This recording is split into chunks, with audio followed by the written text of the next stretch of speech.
Salah satu mukjizat Nabi Ibrahim adalah mampu membuat pasir berubah menjadi makanan. Hal ini terjadi ketika seluruh anggota kaumnya merasa kesulitan dalam mendapatkan makanan. Sedangkan saat itu syarat wajib untuk bisa mendapatkan makanan dari Raja Namrud adalah menyebut Raja Namrud sebagai Tuhan mereka. Anggota masyarakat yang sudah tidak kuat menahan lapar, akhirnya menyebut Raja Namrud sebagai Tuhan. Nabi Ibrahim yang dilanda kesulitan makanan juga datang kepada Raja Namrud. Namun tujuannya bukan untuk mengagungkan sang raja, melainkan untuk menjawab bahawa Tuhannya adalah Allah. Raja Namrud yang marah akhirnya tidak memberikan makanan sedikit pun, sehingga Nabi Ibrahim pulang dengan tangan hampa.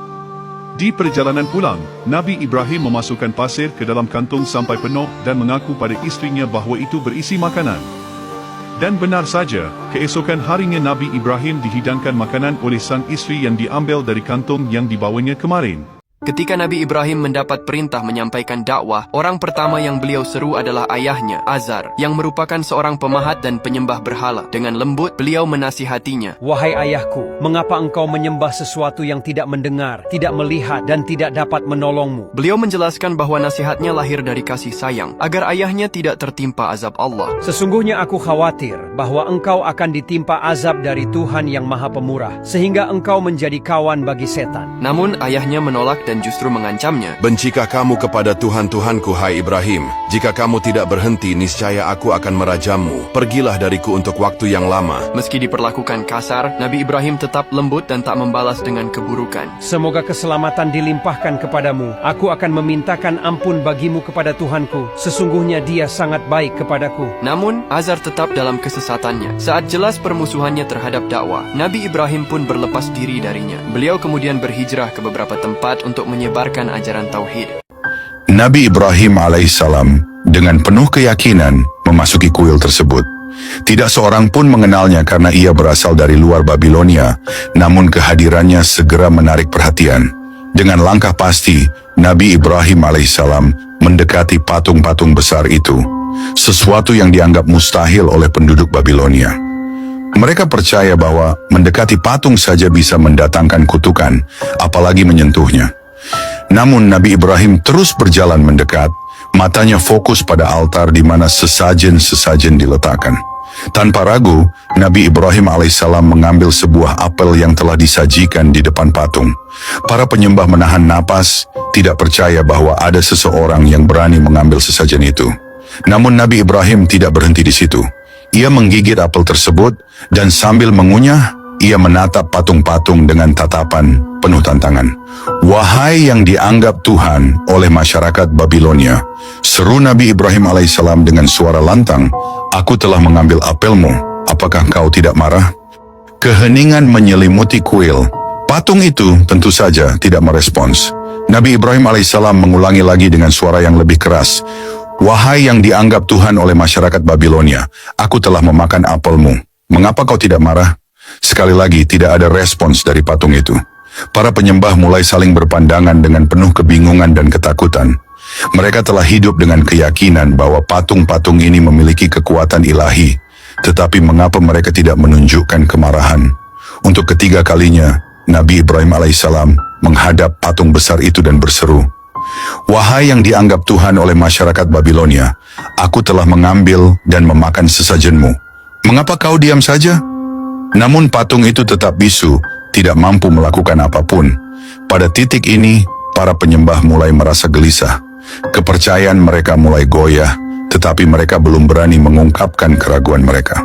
Setelah menguji dewa-dewa palsu dengan cara melempar apel ke wajah patung-patung, Nabi Ibrahim alaihissalam tak berhenti di situ. Ketika orang-orang Babilonia melihat bahwa patung-patung itu tidak mampu bereaksi meskipun dihina, mereka mulai ragu, tapi ketakutan masih menguasai hati mereka. Nabi Ibrahim alaihissalam tidak terhenti hanya dengan tindakan tersebut. Ia berkata kepada masyarakat Babilonia, wahai Tuhan-Tuhan yang kalian sembah, kalian tidak layak disembah jika hanya diam tak berdaya. Tuhan sejati adalah Allah Subhanahu wa Ta'ala yang menciptakan langit dan bumi. Dengan kata-kata itu, Nabi Ibrahim alaihissalam mulai merencanakan tindakan lebih besar untuk menggoyahkan keyakinan mereka. Setelah meninggalkan kuil, Nabi Ibrahim alaihissalam kembali dengan membawa sebuah kampak besar. Malam itu, saat kuil sepi dan hanya dijaga oleh seorang penjaga, Nabi Ibrahim alaihissalam menghancurkan patung-patung kecil satu persatu. Kepala dan tangan patung-patung itu dipotong dan dilempar ke lantai, meninggalkan pemandangan yang kacau balau. Namun Nabi Ibrahim alaihissalam menyisakan satu patung, patung terbesar yang merupakan patung Raja Namrud, raja yang dianggap sebagai Tuhan oleh rakyat Babilonia. Dengan cerdik, Nabi Ibrahim alaihissalam menaruh kampaknya di tangan patung Raja Namrud, seolah-olah patung itu yang bertanggung jawab atas kehancuran patung-patung lainnya. Setelah menyelesaikan tindakannya, Nabi Ibrahim alaihissalam pergi dengan tenang meninggalkan kuil. Keesokan paginya, masyarakat Babilonia datang ke kuil untuk beribadah seperti biasa. Tetapi mereka terkejut melihat pemandangan yang porak-poranda. Patung-patung yang mereka sembah hancur berserakan, hanya menyisakan patung Raja Namrud yang utuh dengan kampak di tangannya. "Siapa yang melakukan ini?" teriak mereka dengan marah. Penjaga kuil yang menyaksikan kejadian malam itu menunjuk Nabi Ibrahim alaihissalam. "Ibrahim, dialah yang melakukannya semalam." Mereka segera memanggil Nabi Ibrahim untuk dihadapkan kepada mereka. Ketika Nabi Ibrahim tiba, mereka menuntut jawaban, "Apakah engkau yang menghancurkan Tuhan-Tuhan kami?" Dengan tenang, Nabi Ibrahim alaihissalam menjawab, "Lihatlah siapa yang memegang kampak itu. Tanyakan pada patung besar itu. Mungkin dia yang menghancurkan patung-patung lain. Kalau dia bisa berbicara, tentu dia akan menjawab." Orang-orang Babilonia tertegun mendengar jawaban Nabi Ibrahim.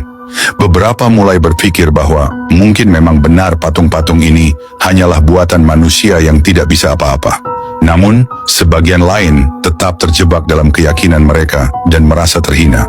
Meski ada keraguan di antara sebagian masyarakat Babilonia, beberapa orang yang masih keras kepala memutuskan untuk melapor kepada raja mereka, Raja Namrud. Mereka merasa bahwa tindakan Nabi Ibrahim adalah penghinaan besar dan harus dihukum. Mereka mendatangi istana dan memberitahu Raja Namrud tentang apa yang dilakukan Nabi Ibrahim di kuil. Raja Namrud, yang selama ini dianggap sebagai Tuhan oleh rakyatnya, merasa terancam. Ia tahu bahwa tindakan Nabi Ibrahim adalah ancaman langsung terhadap kekuasaannya dan otoritasnya sebagai dewa di Babilonia.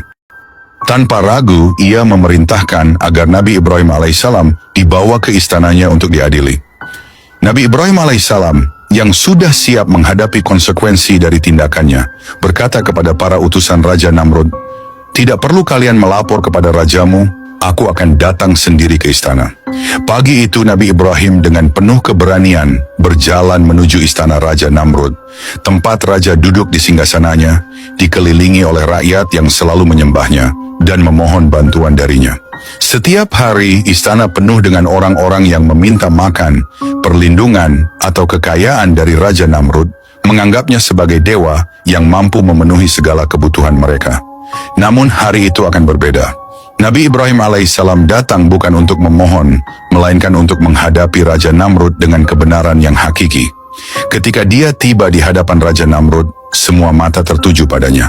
Ada ketegangan di udara saat Nabi Ibrahim alaihissalam berdiri tegak di depan raja yang mengklaim dirinya sebagai Tuhan. Raja Namrud menatap Nabi Ibrahim dengan tajam dan berkata, "Siapa kau yang berani menghina Tuhan-Tuhan kami dan menantangku di hadapan rakyatku?" Nabi Ibrahim alaihissalam dengan tegas menjawab, "Aku adalah utusan Allah Subhanahu wa Ta'ala, Tuhan yang menciptakan langit dan bumi. Aku datang untuk menunjukkan kepada kalian bahwa apa yang kalian sembah hanyalah patung-patung tak berdaya. Tuhan kalian, termasuk dirimu, Namrud, tidak layak disembah." Suasana aula menjadi tegang. Para hadirin terdiam mendengar Nabi Ibrahim berbicara dengan keberanian yang belum pernah terlihat sebelumnya. Raja Namrud meskipun tersinggung menahan emosinya. Dia tahu bahwa jika dia menunjukkan kelemahan, wibawanya sebagai Tuhan akan runtuh di depan rakyatnya. Maka dengan sombongnya dia menjawab, "Kau bilang Tuhanmu bisa menghidupkan dan mematikan? Aku juga bisa melakukannya." Nabi Ibrahim alaihissalam menantang Raja Namrud, "Buktikanlah jika kau memang bisa." Raja Namrud kemudian memerintahkan 2 orang prajuritnya untuk menangkap 2 laki-laki yang kebetulan melintas di luar istana. Di hadapan semua orang, Raja Namrud membunuh salah satu dari mereka dan membiarkan yang lainnya pergi sambil berkata dengan angkuh, "Lihat, Aku membunuh satu dan membiarkan yang lain hidup. Aku juga bisa mematikan dan menghidupkan. Nabi Ibrahim menatap Raja Namrud dengan penuh keyakinan dan berkata, "Itu hanyalah tipu daya manusia. Kau tidak menghidupkan siapapun. Kau hanya membiarkan orang yang sudah hidup tetap hidup. Namun Allah Subhanahu wa Ta'ala, Tuhan yang sebenarnya adalah yang menghidupkan dan mematikan dengan kuasanya."